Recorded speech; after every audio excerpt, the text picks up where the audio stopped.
మేఘన కేదార్ నన్ను ప్రేమించినప్పుడు నేను బతికుండి ఏం లాభం అని గదిలోకి వెళ్తుంది. ఇక పరిగెత్తుకుని గదిలోకి వెళ్ళి చీర తీసుకుని ఉరేసుకోపోతూ ఉంటుంది.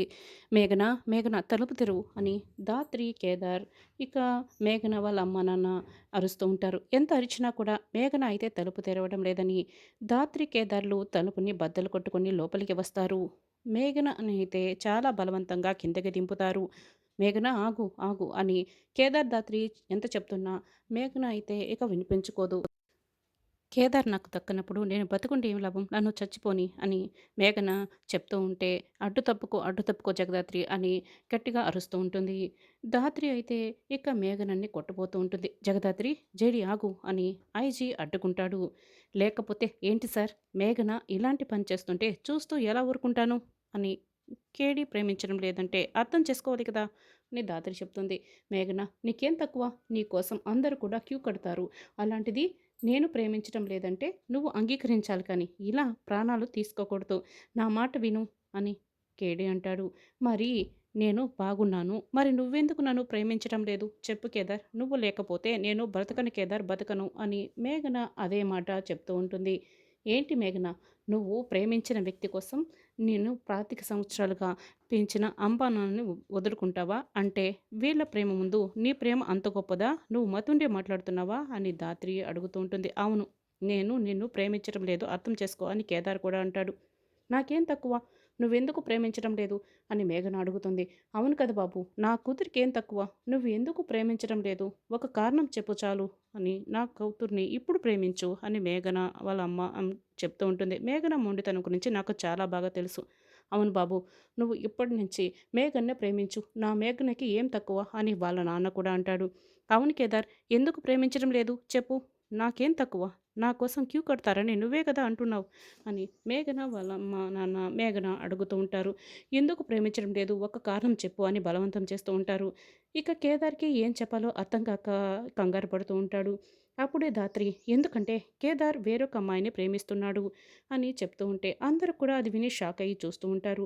అవునని చెప్పు కేదార్ అని ధాత్రి కళ్ళతో సైగ చేస్తూ ఉంటుంది. అవును, నేను వేరే అమ్మాయిని ప్రేమిస్తున్నాను అని కేడి చెప్తాడు. ఏంటి, నువ్వు వేరే అమ్మాయిని ప్రేమిస్తున్నావా? మరి ఇన్ని రోజుల నుంచి నేను నీతో కలిసి తిరుగుతున్నాను. ఏ ఒక్కరోజు కూడా నువ్వు ఏ అమ్మాయితో మాట్లాడినట్టు నాకు కనిపించలేదే. డాడ్, కేదార్ అబద్ధం చెప్తున్నాడు అని మేఘన చెప్తుంది. లేదు, నేను నిజమే చెప్తున్నాను అని కేదార్ చెప్తూ ఉంటే అవును కేదార్ నిజమే చెప్తున్నాడని ధాత్రి కూడా చెప్తుంది. అయితే నువ్వు నిజమే చెప్తున్నట్టయితే ఆ అమ్మాయి ఫోటోని చూపించు అని మేఘన అడుగుతుంది. అవును చూపించు అని మేఘన వాళ్ళ అమ్మ నాన్న కూడా అడుగుతూ ఉంటారు. సరే చూపిస్తాము అని ధాత్రి చెప్తుంది. సరే నువ్వు కనుక నిజంగానే వేరే అమ్మాయిని ప్రేమిస్తున్నట్లు అయితే నాకు రేపు ఆ అమ్మాయి ఫోటోని చూపించాలి. రేపు ఆ అమ్మాయి ఫోటో చూపించాలి అని మేఘన వాళ్ళ అమ్మ నాన్న మేఘన ఇక అడుగుతూ ఉంటే సరే చూపిస్తామని ధాత్రి ఒప్పుకుంటుంది. నిజంగానే వేరే అమ్మాయిని ప్రేమిస్తున్నారు అని చెప్తూ ఉంటారు. మేము మీ ఇంటికొస్తాం. నువ్వు ఆ అమ్మాయి ఫోటోని చూపించావా సరే. లేకపోతే రేపే నేను నా ప్రాణాలు తీసుకుంటాను. ఇది మాత్రం కన్ఫర్మ్. ఫోటో చూపించావా సరే. లేకపోతే రేపే చచ్చిపోతాను అని ఇక మేఘన చెప్తుంటే, సరే రేపు చూపిస్తాం అని కేదార్ దాత్రి ఒప్పుకుంటారు. సరే రేపు చూపించేసేయి జెడి. లేకపోతే మా మేఘన గురించి నీకు తెలుసు కదా అని ఐజీ చెప్తూ ఉంటాడు. సరేనని వాళ్ళిద్దరూ అక్కడి నుంచి వెళ్ళిపోతారు. అప్పుడే బామ్మ అక్కడికొస్తుంది. ఏంటే మేఘన ఈ పిచ్చి పనులు అని బాధపడుతూ ఏడుస్తూ ఉంటుంది. జగదాత్రి ఖచ్చితంగా అబద్ధం చెప్తుంది. జగదాత్రి నేను ఆ కేదార్ని పెళ్లి చేసుకోకూడదని ఇలా అబద్ధం చెప్పి వెళ్ళింది. రేపు కనుక కేదార్ ఎవరిని ప్రేమించినట్లు ఉండాలి. కేదార్ నన్ను పెళ్లి చేసుకోకపోవాలి. అప్పుడు వాళ్ళ సంగతి చెప్తాను అని మేఘన చెప్తుంది. నువ్వు మాత్రం ఇలాంటి పిచ్చి పనులు చెయ్యకే అని బామ్మ చెప్తుంది. అవును, ఆ జగదాత్రి ఖచ్చితంగా అబద్ధం చెప్తోంది. ఆ జగదాత్రి అంతు చూస్తాను అని మేఘన వాళ్ళ అమ్మ చెప్తుంది. ఇక ధాత్రి ఇంటికి వస్తుంది. బెడ్రూమ్లో కూర్చొని ఆలోచిస్తూ ఉంటుంది. అప్పుడే కేదార్ అక్కడికి వస్తాడు. ఏంటి ధాత్రి ఇలా చెప్పేశావు? నాకు గర్ల్ ఫ్రెండ్ ఉందని చెప్పావు. రేపు వాళ్ళు వస్తానని చెప్పారు. రేపు నా గర్ల్ ఫ్రెండ్ని చూపిస్తే వాళ్ళు మేము చూస్తామన్నట్లు లేదు. ఆ గర్ల్ ఫ్రెండ్ అంతు చూస్తామన్నట్లుగా వాళ్ళు మాట్లాడారు.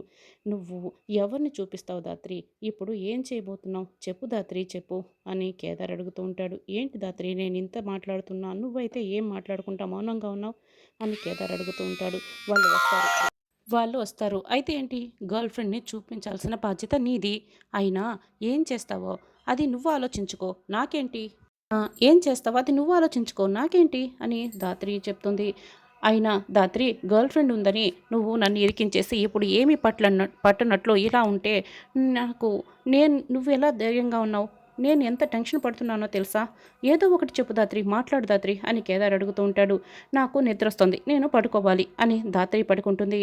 ధాత్రి అలా పడుకుంటే ఎలా ధాత్రి? నాకు ఏదో ఒక సొల్యూషన్ చెప్పు ధాత్రి, లేకుంటే మేఘన ఏం చేస్తుందో ఏంటో అని కేదార్ బాగా కంగారు పడుతూ ఉంటాడు. అయితే నీకు మేఘన్ని పెళ్లి చేసుకోవాలని ఉందా?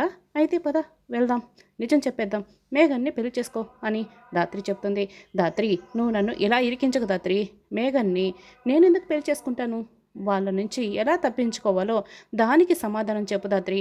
ఆ ఐజీ ఏం చేస్తాడో, ఒకవేళ రేపు నిజం తెలిస్తే మేఘన మళ్ళీ ఏం చేసుకుంటుందో నాకు బాగా కంగారుగా ఉంది అంతే అని కేదార్ చెప్తాడు. అందుకే ఆ మేఘన్ని దూరం పెట్టమని నేను నీకు మొదటి రోజే చెప్పాను అని ఇక ధాత్రి చెప్తూ ఉంటే, నువ్వు గుండెల మీద చేయి వేసుకొని చెప్పు, నేను ఏ రోజైనా మేఘన్ని పట్టించుకున్నానా చెప్పు అని కేదార్ అంటాడు. అసలు తను మన టీంలోకి వస్తుందన్నప్పుడే వద్దని తేల్చి చెప్పేసి ఉంటే బాగుండేది అని ధాత్రి చెప్తుంది. అదంతా సరే కానీ ఆ ఐజీ ఎక్కడ గన్తో కాల్ చేస్తారో అని నాకు చాలా భయంగా ఉంది. రేపు ఇంటికి వచ్చిన తర్వాత ఏం చేద్దాం ధాత్రి అని కేదార్ అడుగుతూ ఉంటే, రేపు వస్తారు కదా, రేపు చూద్దాం, ఈ జగదాత్రి ఆడించే ఆట రేపు చూద్దు కానీ అని ధాత్రి చెప్తుంది. ఏం చేయబోతున్నావు ధాత్రి అని కేదార్ అడుగుతూ ఉంటే, తినబోతూ రుచి అడగడం ఎందుకు, రేపు నీకే తెలుస్తుందిలే అని ధాత్రి చెప్తుంది. ఇక అప్పుడే కేదార్ జగదాత్రి అని కౌశికి అక్కడికి వస్తుంది. రాక కూర్చోక అని ఇక కేదార్ చెప్తాడు. మీతో మాట్లాడదాం అనుకున్నాను, నీకోసం చాలాసేపటి నుంచి వెయిట్ చేస్తున్నాను అని కౌశికి అడుగుతూ ఉంటే, పని పూర్తయి వచ్చేసరికి లేట్ అయింది, చెప్పక్క ఏం మాట్లాడాలి అని కేదార్ అడుగుతూ ఉంటాడు. ఇక కాచిని చూస్తే చాలా బాధేస్తుంది, ఏడుస్తూనే ఉంది. బాబాయ్ కూడా బాధపడుతున్నాడు. రేపేమో 3 కోట్లు డబ్బులు ఇచ్చేయాలి, నిషి వాళ్ళేమో ఏం చేశారో అర్థం కావటం లేదు అని, ఇప్పుడు డబ్బులు కట్టడం ఎలాగో అర్థం కావడం లేదు అని కౌశికి బాధపడుతూ చెప్తుంటే, రేపు ఉదయానికల్లా మొత్తం అన్నీ సాల్వ్ అవుతాయి, మాపై నమ్మకం ఉంది కదా వదిన, ధైర్యంగా ఉండండి అని ధాత్రి చెప్తుంది. ఎలా చేస్తారని కౌశికి అడుగుతుంది. మేం చూసుకుంటామక్క, నువ్వు ధైర్యంగా ఉండు అని కేదార్ కూడా చెప్తాడు. ఇక సరేనే కౌశికి అక్కడి నుంచి వెళ్ళిపోతుంది. ఇది ఖచ్చితంగా నిషి పనే కేదార్, మనం ఫాలో అవ్వకూడదని మనల్ని మేఘనికి అప్పచెప్పి వాళ్ళు తెలివిగా తప్పించుకున్నారు అని ధాత్రి చెప్తుంది. వాళ్ళు నగలు తాకట్టు పెట్టి డబ్బుని ఇంటికి తీసుకొచ్చి ఉంటారు కదా ధాత్రి అని కేదార్ చెప్తాడు. దాక్కున్న డబ్బుని పొగబెట్టి ఖండంలో దాక్కున్న ఎలుకల్ని ఎలా తీసుకురావాలో నాకు తెలుసు, పొద్దున్నే ఆ పని చేద్దాం అని ధాత్రి చెప్తుంది. ఇక తెల్లవారిగానే నిషి బ్యాగ్ పెట్టుకొని గదిలోకి వెళ్తూ ఉంటుంది. అప్పుడే ధాత్రి చూస్తూ ఉంటుంది. కేదార్ పక్కకు వస్తాడు. ఏంటి ధాత్రి ఏం చూస్తున్నావు అని అడుగుతూ ఉంటే, నిషి బ్యాగ్ పట్టుకొని గదిలోకి వెళ్ళి గడియ పెట్టుకుంది.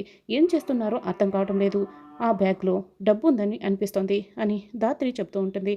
మరి డబ్బు ఉందో లేదో తెలుసుకోవడం ఎలా ధాత్రి అని కేదార్ అడుగుతూ ఉంటాడు. ఇద్దరు కూడా వెనుక వైపుకు వెళ్తారు. ఇక అద్దంలో నుంచి చూడడానికి ప్రయత్నిస్తూ ఉంటారు. అసలు కనిపించదు. అప్పుడే ధాత్రి మొబైల్ లోపలికి పెడుతుంది. ఈ అక్కడ వీడియో తీసి చూస్తారు. వాళ్ళు డబ్బు కట్టల్ని ఇక బెడ్‌పై పెట్టి లెక్క పెడుతూ ఉంటారు. 3,00,00,000 డబ్బులు ధాత్రి, ఖచ్చితంగా బంగారాన్ని తాకట్టు పెట్టుంటారు. వెంటనే ఈ వీడియోని చూపించేసి మనం అందరికీ నిజం చెప్పేద్దాం పద, కాచిని కాపాడేద్దాం అని చెప్తూ ఉంటే, ఇప్పుడు మనం ఈ వీడియో చూపించినా కూడా ఈ డబ్బు మేం ఫ్రెండ్ దగ్గర నుంచి అప్పు తెచ్చుకున్నాం అని యువరాజ్ కవర్ చేస్తాడు. కాబట్టి దీంతో మనం ఏమీ చేయలేం, డబ్బుల్ని కూడా తీసుకోలేం అని ధాత్రి చెప్తుంది. అయితే ఇంకేం చేద్దాం అని కేదార్ అంటాడు.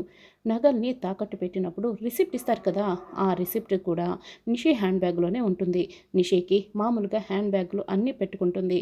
ఆ హ్యాండ్ బ్యాగ్ ఫుల్ అయిన తర్వాత నెలకొకసారి నాతోనే క్లీన్ చేపిస్తుంది. ఇప్పుడు ఆ రిసిప్ట్ ఖచ్చితంగా నిషి హ్యాండ్ బ్యాగ్లో ఉంటుంది, మనం వెళ్ళి తీసుకొద్దాం అని ధాత్రి చెప్తుంది.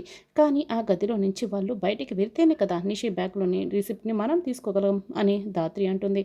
నువ్వు రెడీగా ఉండు ధాత్రి, వాళ్ళు గదిలో నుంచి బయటికి వెళ్ళేలా నేను చేస్తాను కదా అని ఇక కేదార్ వెళ్ళి యువరాజ్ తలుపుని కొడుతూ ఉంటారు. వెంటనే వాళ్ళు డబ్బులు బ్యాగ్ని ఒకచోట దాచిపెడతారు. వెంటనే వాళ్ళు డోర్ ఓపెన్ చేస్తారు. రే ఏంట్రా ఇలా వచ్చావు అని యువరాజ్ అడుగుతూ ఉంటాడు. ఏడు డబ్బులు కొట్టేసిన దొంగల్లా ముగ్గురు అలా కంగారు పడుతున్నారేంటి అని కేదార్ అడుగుతాడు. మేమేం కంగారు పడ్డం లేదు, ముందు నువ్వెందుకు వచ్చావో చెప్పు అని యువరాజ్ అంటాడు. అక్క అందరినీ భోజనానికి రమ్మని పిలుస్తుంది, మీరు ఎంతటికి పలకపోతే నేను పిలవటానికి వచ్చాను రండి అని, నాతో పాటే రండి అని కేదార్ అంటాడు. నీతో పాటే రామ్, నువ్వు వెళ్ళు అని యువరాజ్ చెప్తాడు. ఇప్పుడు నేను వెళ్ళానే అనుకో, మీరు రాలేదని చెప్తాను, అప్పుడు అక్కే ఇక్కడికి వస్తుంది, మిమ్మల్ని తీసుకెళ్తుంది అని కేదార్ అంటాడు.